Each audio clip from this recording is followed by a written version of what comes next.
everybody. Welcome to the What If It's Not Depression podcast and video vodcast. I'm going to be interviewing today Bethel Wagner. She is an integrative nutrition health coach who helps exhausted moms, thank God, with hypothyroidism to regain their energy, boost their mood, and release weight in natural, sustainable ways. After experiencing the struggle of living with hypothyroidism herself, she gradually discovered the keys to reversing her condition and was inspired to pursue training as a health coach so that she could share those very same keys with other women suffering with thyroid disease.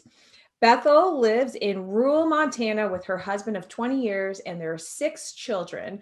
You might hear them in the background a little bit, and that's okay. Besides health coaching, her favorite activities include gardening, hiking, skiing, playing piano and violin, and reading voraciously. So welcome, Bethel. I'm so happy you're here to share your story and your experiences and what you are doing to help women, exhausted women specifically, who are suffering from hypothyroidism. Yes, thank you so much for having me. It's really a pleasure.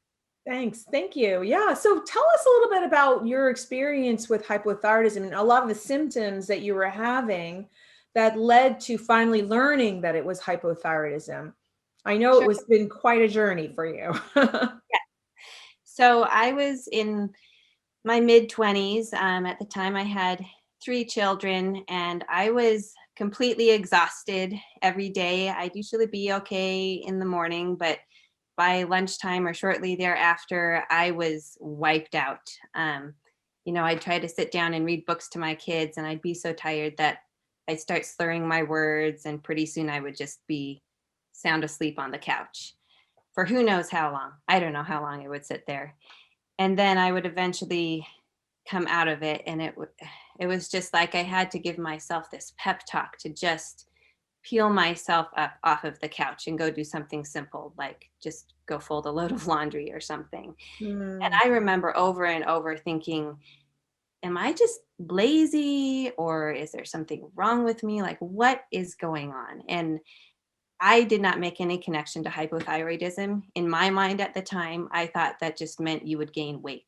And that wasn't the issue. It was just this extreme fatigue. mm, And then the other piece that was huge for me was that I was just really irritable. Like, I didn't even like myself some days because I'd snap at my kids or at my husband. And I just felt really guilty because I was always feeling this kind of crabby, irritable sense all the time. And right. it just wasn't fun. No, I can And there imagine. were other times where I also just felt like emotionally flat, like I should be excited or I should be sad, but it was just like kind of flatlining. Right, right. Yeah. So then how did you, when you realized like something's not right, what did you do? Who did you go to and what were you told initially?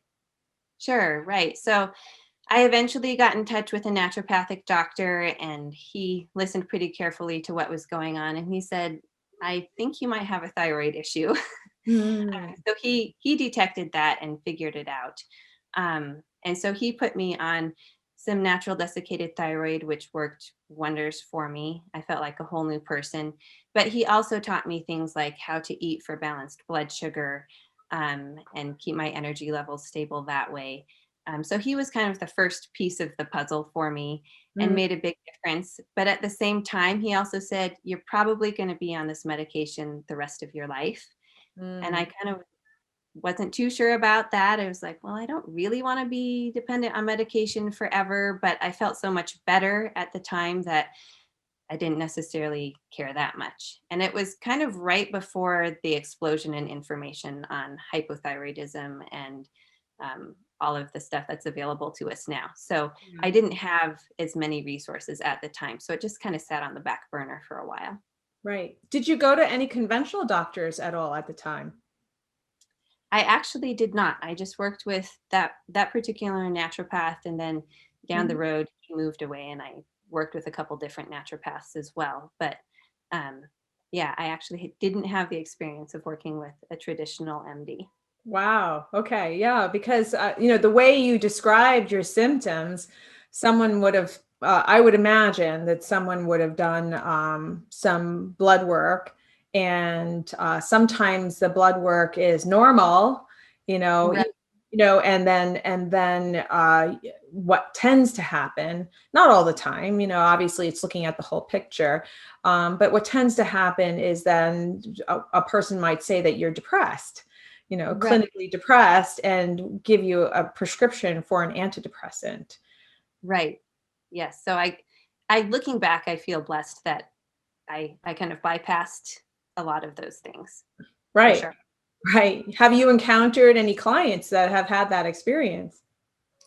Sure. Yeah. There's multiple clients who, when they come to me, are on antidepressants or have been told they're depressed for years, like their entire adult life or something. So it's Mhm. definitely something that I see go hand in hand a lot. Right. Yeah. So, in the way you describe the symptoms, if I were my conventional doctor self years ago, over a decade ago, I would have said that you had a clinical depression, all the symptoms of a clinical depression. And at that time, I would have given you an antidepressant. And so I fully admit that. But I've learned so much since then Right. that that's not the thing to do anymore, unless it was severe enough to the point where you really couldn't get off the couch, or had some problems with reality testing, or endangering yourself or children. That might have been a number one option, but it's not the only option. I think that's the important thing to know, especially for this audience. It's important to know that that's not the only way that you have to address these kinds of symptoms. Yeah. So where did you go from there? How did you feel like that was enough for you in So terms? eventually down the road, somehow I got turned on to Isabella Wentz's Thyroid Secret docu-series, and I like was fascinated. I thought, oh, this is it. Somebody has figured this out, and watched the whole series, and picked up a lot of really great nuggets in there. And as part of that, I heard about health coaches and thought, this is really interesting. Maybe that's something I could look into. So that kind of set me on the trajectory to go get my own health coaching certification and study for myself. Mhm. Um, that also encouraged me to get in touch with another naturopath and really get serious about figuring out if I could actually heal my thyroid and wean off of the medication. So Mm. that was kind of phase two of the process. Yeah. And how many years ago was that? How long have you been working as a health coach? I've been a health coach for the last 3 years. So, um, yeah, that phase of the journey has just been within like the last 4 to 5 years. Yeah. So yeah, Isabella Wenz is an incredible warrior, in terms of letting the public know about hypothyroidism and all the facets of that. And I'm sure it's really impacted a lot of people in terms of educating them. And one thing that she's brought to mind is not just hypothyroidism, but also Hashimoto's, which is a type of hypothyroidism or thyroiditis. Why don't you let us know about, your thoughts about that and how they negatively impact both physical and mental health issues? Sure, right. So thyroid is such an important hormone because it kind of helps regulate everything. I mean, we typically think of it as helping with metabolism and weight regulation and that kind of thing. Um, but it certainly helps to keep other hormones balanced. And when our thyroid is off, we often will see a lot of brain fog and that kind of poor cognitive function. Obviously, we see the low energy. You will see a lot of people with anxiety and depression or irritability. The other piece that happens to a lot of people is it's linked to infertility or um, really just kind of messed up menstrual cycles. And I experienced that part of it as well Right. myself. Right. Um, puts it at risk for a lot of other things like heart disease and osteoporosis. And if you have the Hashimoto's, which is an autoimmune condition, then you're at higher risk for developing other autoimmune conditions. So Mhm. it really impacts just about every other aspect of your health that you can think of. Mhm. Yeah, it does. Yeah, and I don't know if I shared with you, but I also have had Hashimoto's thyroiditis and hypothyroidism, and had been treated with levothyroxine and quite a high dose. And this was back in 2003. So I'm unfortunately stuck on this medication, but a much lower dose. I probably am not going to ever be able to come off of it completely just because of how long I had been on it before I learned functional medicine. And it actually prevented me from having a fourth child. So this whole hypothyroid, so it does affect your ability to have children, and it's important to stabilize the thyroid. And by the time it was stabilized, it was like, my three kids are older, and it just was a time in our life, well, you know what, let's just stick with three. Right. So Yeah. I congratulate you for being able to have the courage to have and have three more kids. That's fantastic. Yeah, even Yeah. after your thyroid I think it was problem. just like I didn't know any better. Yeah, I was actually really afraid to get pregnant while I was still in a storm, so Right. yeah, it took about 3 years to stabilize my thyroid before I was uh, old enough before I was able to feel comfortable to have that fourth kid. So, and I see you have one lurking in the background there. Home Speaking by of herself children. today. So she's like, I want Yeah. So tell us, so I know, why do you think women aren't really diagnosed correctly? What do you think is happening in terms of when they seek treatment and or seek answers for their symptoms when they're feeling depressed, anxious, irritable, exhausted, and struggling with weight? What do you think is going on? What's the missing piece? Well, some of it for sure is just outdated lab ranges. Maybe the doctor does think to look at their thyroid, but he just tests their TSH and he's using the older, outdated ranges. And, their Mhm. TSH could be at a 6 or something. And he'd be like, oh, you're fine. You're within normal limits, not knowing that people really feel optimal in a much narrower range, and that they can be symptomatic even then. So that's one thing. And then just not knowing that there are other things they should be testing, not realizing they should be checking for thyroid antibodies to see if it is Hashimoto's, and not Right. realizing they need to see what their T3 and T4 levels are to see if their body is converting those properly. So those are some main reasons why it doesn't get picked up on right away. So did your naturopath draw all this blood work? See, that's that's the funny part of the story. He was very into like going the most economical route, and he actually was looking at my basal body temperatures over a period of time, and he kind of went that route with it.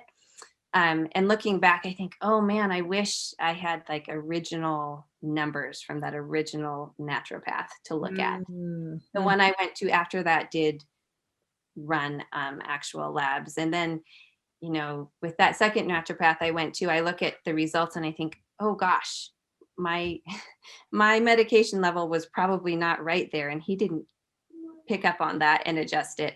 So finally, the third naturopath I went to was a little bit more on top of it, and she checked all the markers, and she was able to see that we needed to start reducing, and she did a lot better job that way. So I mm, guess the moral of the story is, whether you're going to a conventional doctor or a naturopath or functional medicine practitioner, you just kind of have to be educated yourself as much as possible as far as requesting what you need. And, can I have a copy of my labs so I can look at them with you? Um, And that's a huge piece, is being educated. So over Right. the years, I've learned that, but you don't know what you don't know.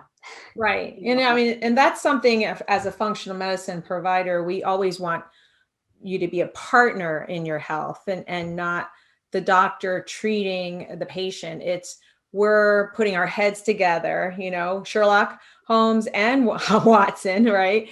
Right. Together figured out the puzzles. And sometimes it does take, going back to the drawing board and saying, okay, let's look at this again. This didn't work. Let's go back and see what's working, what's not working. It's really important to honor that process and understand that sometimes we can't look, we haven't looked at all the puzzle pieces, so the process is really important. So Right. so you've touched on some things about why some women, and men are also you know Right. are Right. obviously diagnosed with hypothyroidism and Hashimoto's as well. Not as many, it's a lot more women, but why women have been diagnosed and don't feel any better. So we've talked a little bit about that. And even when they're taking thyroid medication, and it does require taking taking blood, doing the proper blood work, which is the total T3, total T4, the TSH, free T3, free T4, sometimes reverse T3. I don't always do that one, and thyroid antibodies. There's the TPO antibodies and the thyroid globulin antibodies. And sometimes if you are actually having hyperthyroid symptoms, it's not enough to just do those antibodies. You should also do the TSI antibodies for Graves' disease. So it's really important to do the whole panel of the thyroid panel to make sure we know what's going on in the body. Yeah. Right.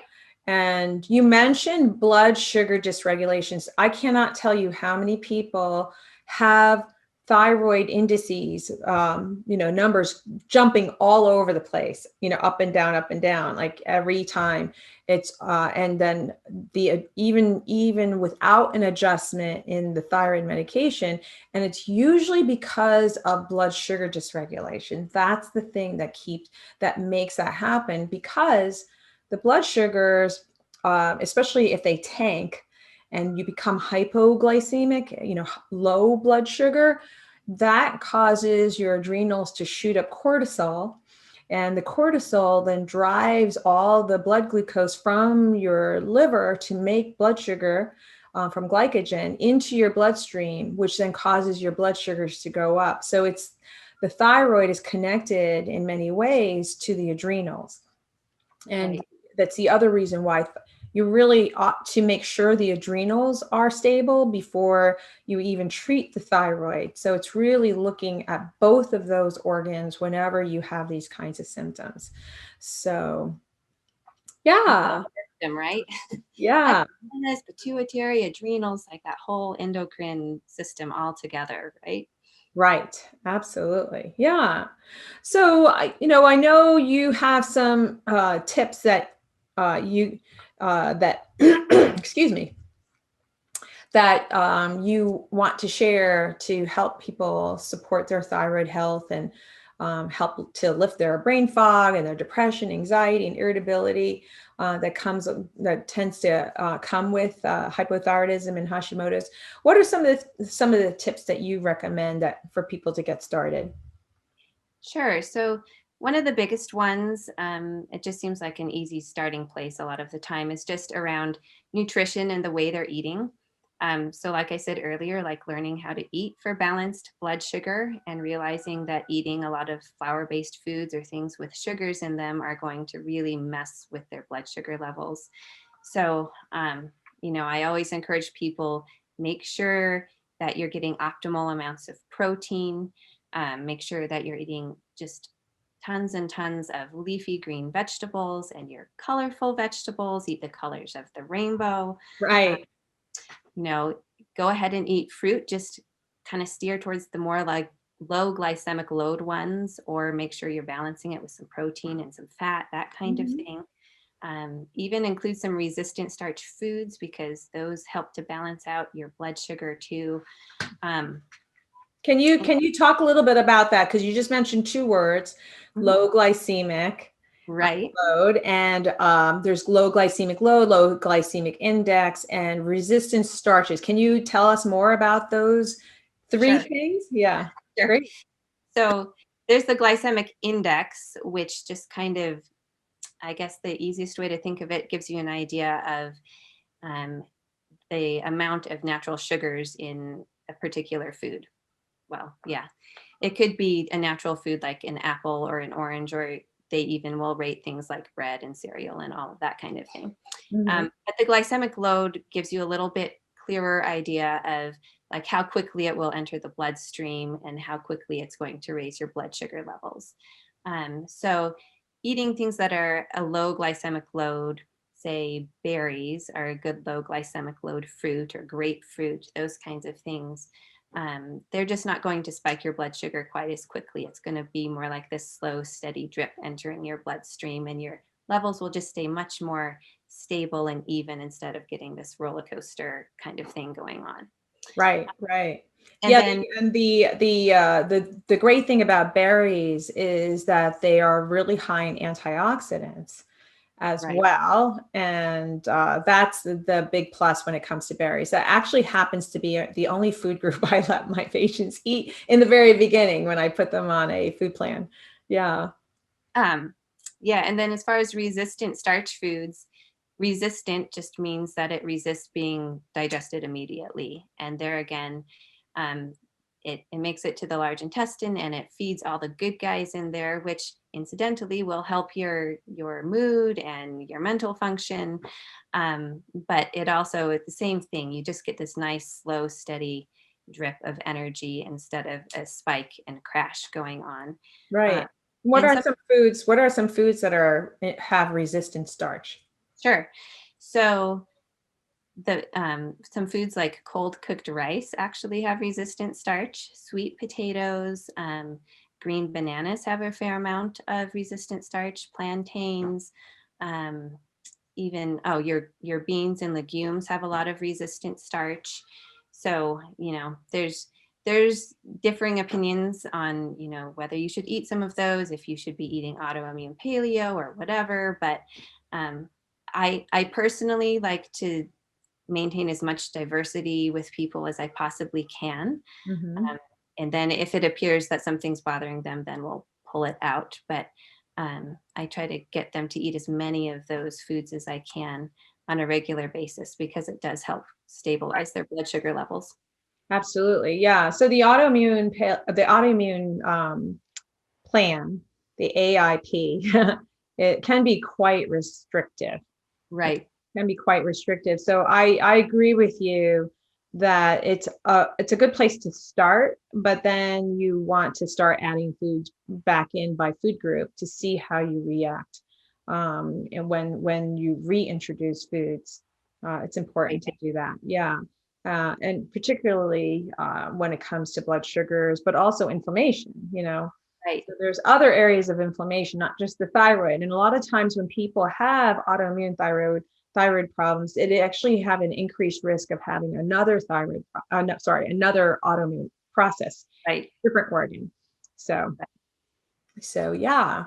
So great. I am curious as to whether or not you have any other tips besides diet. Right. I definitely do. Um, so I think one of the other biggest pieces is helping people to reduce their stress levels, whether it's physical stress, mental stress, emotional stress. When we're in that sympathetic fight or flight side of our nervous system, our body just can't ever get into a place where it can really heal effectively. So, with my clients, I like to do a lot of breath work, a lot of guided meditations, and that kind of thing, just to help them get over into that rest, digest, and repair side of their system as often as we possibly can. so that it will allow their body the time and space to start repairing itself. So Mhm. that is definitely a huge piece. And then also helping them prioritize and optimize sleep. It's really easy for people in our culture to just go as hard as they possibly can, or just keep odd hours, stay up late, whatever. Just trying to get them into a really good rhythm and routine and realize how important really good sleep is to the healing process. Right, right, absolutely. Yeah, and can you also speak to about toxins and how toxins affect your thyroid? The thyroid's really sensitive to toxins. Right. It will absorb just about anything. Right. Yeah, being really careful about your personal care products for sure. There's all sorts of things that we are unaware are in our shampoos and our toothpaste and our deodorant and our household cleaning products and our laundry detergents and our dish soap. I mean, it's like everywhere. So yeah, definitely taking a good hard look at what you're putting on your body and what you're using as you clean your home, cleaning things up that way for sure. Um, when we go out and about, we can't always control what we come in contact with in the outside world, but we can definitely control what's going on inside our own home fairly well. Yeah, So, absolutely. In fact, it's the indoor environment that it's actually more toxic than the outside. In certain areas, certainly in Montana, you have the big blue sky there and lots of space.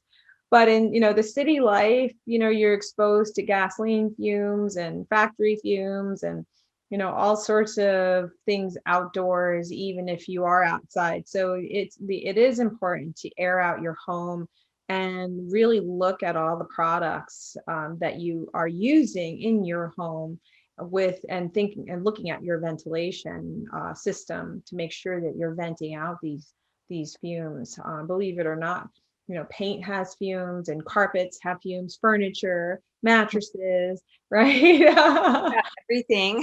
About everything, yeah. But there's certainly products out there that when you do choose to have a new mattress or new carpeting or new paint, to really look at those products more carefully in terms of bringing toxins into your home. Right. Absolutely, yeah. So the And thing the other that we haven't really talked about is infections and the thyroid. Yeah. Yeah, so there very often are other underlying infections. A lot of times they're very, I guess you would say, low level kind of chronic things. So they aren't like in your face saying, "Hey, you've got an infection," but they're things that have maybe been under the surface for a long time and are certainly impacting the thyroid. I know for myself, I did have like a blastocyst infection in my gut that needed to be Mhm. taken care of. And that's the other thing. Gut issues almost always go hand in hand with thyroid things.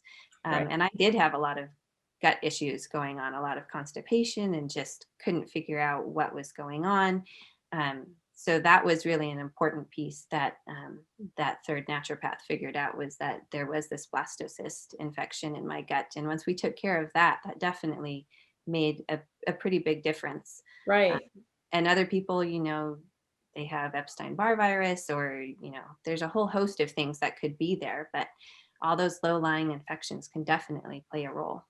Right. Yeah. So just for the audience, blastocyst is a parasite that actually a lot of people have. It's probably the most common parasite. And a lot of conventional doctors, if they pick that up, actually don't treat it. They just consider it a commensal.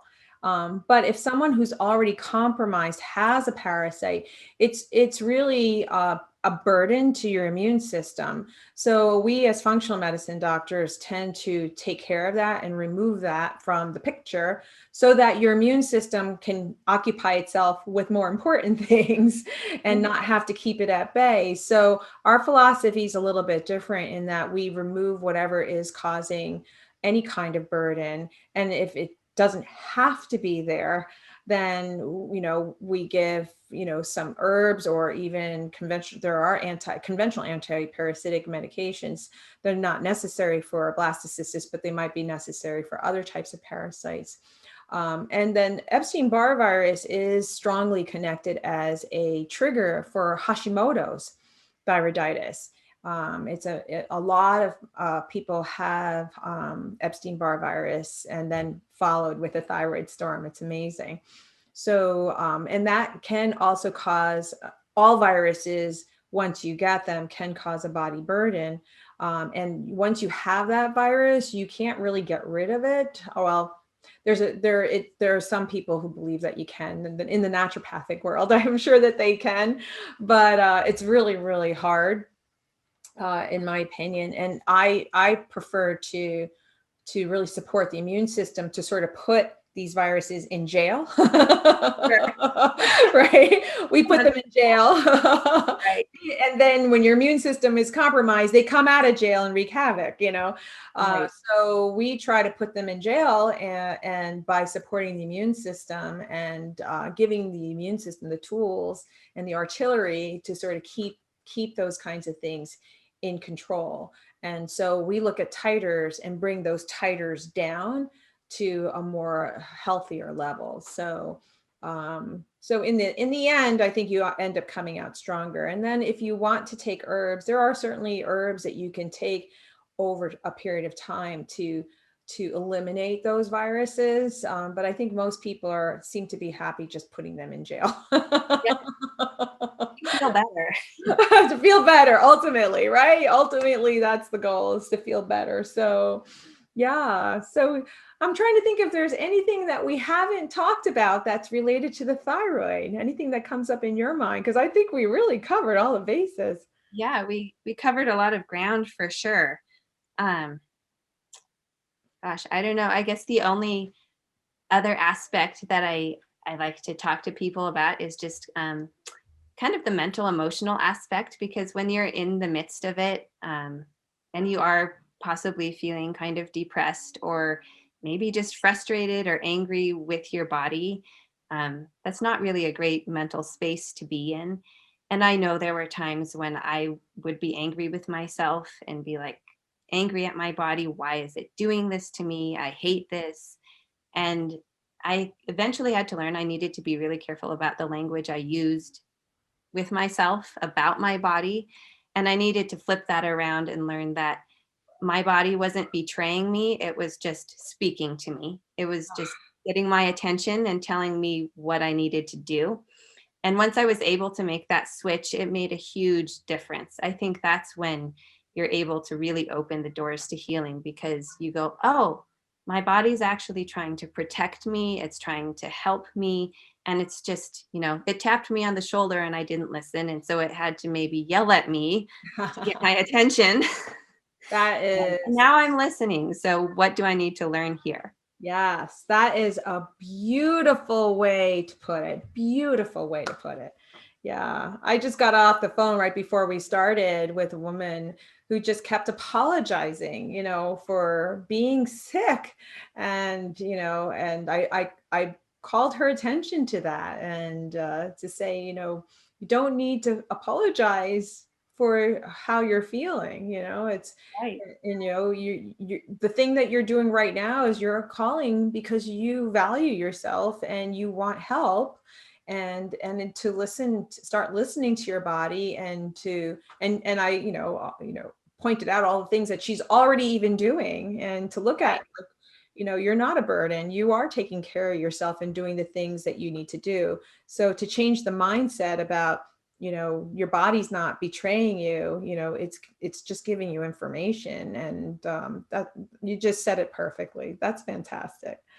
Well, wonderful. I know you have a Revive Your Thyroid Starter Kit that you're Yes. going to share with everyone who's listening, and we will also share your contact information if anybody's interested in working with you at some point.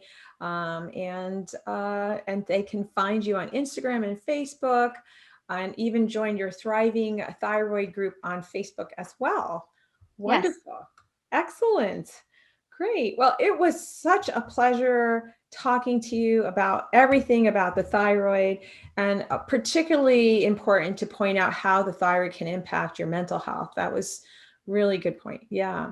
Yeah. Yes. Yes. It was a pleasure to talk to you. I'm so glad to have the opportunity. Yeah. Great. Great. Wonderful. Well, I will see you. I hope our paths cross in the future. And Yes, I do too. all right, wonderful.